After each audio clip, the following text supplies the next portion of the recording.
ಎಲ್ಲರಿಗೂ ಯುಗಾದಿ ಹಬ್ಬದ ಶುಭಾಶಯಗಳು. ಯುಗಾದಿ ಹಬ್ಬ ಯಾಕೆ ಆಚರಿಸ್ತಾರೆ ನಿಮಗೆಲ್ಲ ಗೊತ್ತಾ?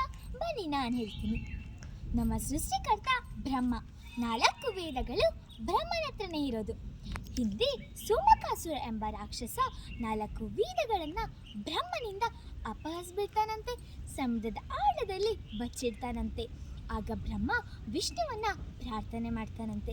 ವಿಷ್ಣು ಮತ್ಸ್ಯಾವತಾರವನ್ನು ತಾಳಿ ಸಮುದ್ರದ ಆಳಕ್ಕೆ ಹೋಗಿ ಸೋಮಕಾಸುರನನ್ನು ಸಂಹಾರ ಮಾಡಿ 4 ವೇದಗಳನ್ನು ಮತ್ತೆ ಬ್ರಹ್ಮನಿಗೆ ತಂದುಕೊಡ್ತಾನಂತೆ.